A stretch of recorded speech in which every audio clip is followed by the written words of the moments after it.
Very important subject. ಈಗ ಇಲ್ಲಿ ಕೇಳಿ, ಕೊಬ್ಬರಿಗೆ ಸಂಬಂಧಪಟ್ಟ ಹಾಗೆ ನಿನ್ನೆ ತಾವು ಅರ್ಧ ಗಂಟೆ ಚರ್ಚೆ ಎಲ್ಲ ಆಯಿತು, ಹೌದಾ? ಅರ್ಧ ಗಂಟೆ ಚರ್ಚೆ ಆಗಿ ನಿನ್ನೆ ಬಹಳ ಸ್ಪಷ್ಟವಾಗಿ ಹೇಳಿದ್ದೇವೆ. ಇವತ್ತು ಬೆಳಿಗ್ಗೆ ಉತ್ತರ ಕೊಡ್ತಾರೆ ಮಂತ್ರಿಗಳು. ನಾನು ಹೇಳಿದೆ ಕೇಳಿ, ನೀವು ಬೆಳಿಗ್ಗೆ ಬರ್ಲಿಲ್ಲ, ನಿಮ್ಗೆ ಅಷ್ಟು ಆಸಕ್ತಿ ಇದ್ರೆ ನೀವು ಬಂದು ಕೂತ್ಕೊಳ್ಬೇಕಲ್ಲ, ಬೆಳಿಗ್ಗೆ ಯಾಕೆ ಬರ್ಲಿಲ್ಲ? ನಾವು ಇಲ್ಲೋದಾಗ ಉತ್ತರ ಕೊಡಿಸ್ತಿರಲ್ಲ, ನೀವು ಬಂದಾಗ ಮಂತ್ರಿ ಬರ್ಬೇಕಾಗ್ತದ? ಬೆಳಿಗ್ಗೆ ಉತ್ತರ ಚರ್ಚೆ ವಿರೋಧ ಪಕ್ಷದ ನಾಯಕರು ಮಾತಾಡ್ತಾ ಇದ್ದ, ನಾವು ಡಿಸ್ಟರ್ಬ್ ಮಾಡಬೇಕು ಬರಲಿಲ್ಲ.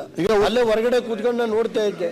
ನೀವು ಚರ್ಚೆ ಮಾಡಿದ್ ಹಿಂಗ್ ಕೊಬ್ಬರಿ ಹೇಳ್ತೀವಿ ಅಂದಿದ್ರೆ ಈಗ ಬಂದು ಇಲ್ಲ ಬೆಳಗ್ಗೆ ಅಲ್ಲ ರೇವಣ್ಣ ಕೇಳಿ, ದಯಮಾಡಿ ನಾಳೆಯಿಂದ ಕೊಬ್ಬರಿನ ಬೇಕಾದ್ರೆ ತಪ್ಪು ಮಾಡಿದ್ರೆ ಯಾರ ಮೇಲಾದ್ರು ಕ್ರಮ ತಾಳಿ, ನಮಗೆ ಸಂಬಂಧ ಇಲ್ಲ. ಈಗ ನಾಳೆಯಿಂದ ಕೊಬ್ಬರಿ ನೀವು ಕೊಬ್ಬರಿ ಬಗ್ಗೆ ಚರ್ಚೆ ಆಗುವಾಗ ನೀವು ಬರೋದಿದ್ದು ನೀವು ಕೊಬ್ಬರಿ ರೈತರಿಗೆ ದೊಡ್ಡ ಮಟ್ಟ ಅವಮಾನ ಆಗ್ತದೆ. ಸಭಾಧ್ಯಕ್ಷ, ನೀವು ಕೊಬ್ಬರಿ ಬಗ್ಗೆ ಚರ್ಚೆ ಮಾಡುವಾಗ ನೀವು ಸದನದಲ್ಲಿ ಇರಬೇಕಿತ್ತು, ಯಾಕೆ ಬರಲಿಲ್ಲ? ಮಂತ್ರಿಗಳಿಗೆ ಕೊಬ್ಬರಿ ರೈತರ ಬಗ್ಗೆ ಅಷ್ಟೊಂದು ಕಾಳಜಿ ನೀವು ಬೆಳಿಗ್ಗೆ ಯಾಕೆ ಬಂದು ಭಾಗವಹಿಸಲಿಲ್ಲ? ದಯಮಾಡಿ ನೀವು ಹೇಳ್ಬೇಕು, ನಿಮ್ ಜಿಲ್ಲೆ ಕೊಬ್ಬರಿ, ತುಮಕೂರು ಜಿಲ್ಲೆಯಲ್ಲಿ ಕೊಬ್ಬರಿ ಅತಿ ಹೆಚ್ಚಿನ ಇಲ್ಲಿ ನೀವು ಇರ್ಲಿಲ್ಲ ಬೆಳಿಗ್ಗೆ ಮಂತ್ರಿಗಳು ಎಂತ ಗೊತ್ತಿಲ್ಲ ಅಂತ ಹೇಳಿದ್ರೆ ಗೊತ್ತಿಲ್ಲ ಅಂತ ಹೇಳಿದ್ರೆ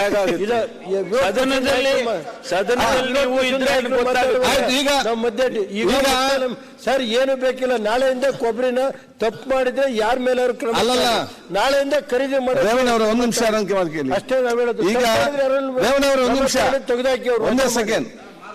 ಈಗ ನಿನ್ನೆ ಚರ್ಚೆ ಆಗುವಾಗ ತಾವಿದ್ರಿ, ಚರ್ಚೆ ಮಾಡಿದ್ರಿ, ನಮಗೆ ರಿಪ್ಲೈ ಕೊಡುವಾಗ ಇವತ್ತು ರಿಪ್ಲೈ ಬೆಳಿಗ್ಗೆ ಕೊಡುವಾಗ ತಾವು ಇರ್ಲಿಲ್ಲ. ಈಗ ಮಂತ್ರಿಗಳು ಕೆಚ್ಚೆ ಆಫೀಸಲ್ಲಿ ಇದ್ದಾರೆ, ಕೊಬ್ಬರಿ ಬಗ್ಗೆ ವಿಶೇಷ ಕಾಲು ತಾವು ನೇರವಾಗಿ ಹೋಗಿ ಚರ್ಚೆ ಮಾಡಿ ಬಗೆಹರಿಸಿದ್ರು. ಸರ್ ರಾವ್ ಕಾಲ ಎಲ್ಲ ಚೆಕ್ ಮಾಡ್ಕೊಂಡ್ ಬಂದಿರೋದ್ರಿಂದ ಇಷ್ಟು ಲೇಟ್ ಆಗಿ ಬಂದಿರೋದು ಸರ್. ಅಶೋಕ್ ಅವರೇ, ನಿಮಗೆ ಬೇಕಾಗೈತೆ 135 ಜನ ಸರಿಯಾಗಿ ಇಟ್ಕೊಳ್ಳಿ, ನನಗೆ ನಿಂಬೆ ಬೇಕಾಗೈತೆ. ನಾವು ಕರೆಕ್ಟ್ ಆಗಿದ್ದೀವಿ ಸರ್, ಡೋಂಟ್ ವರಿ.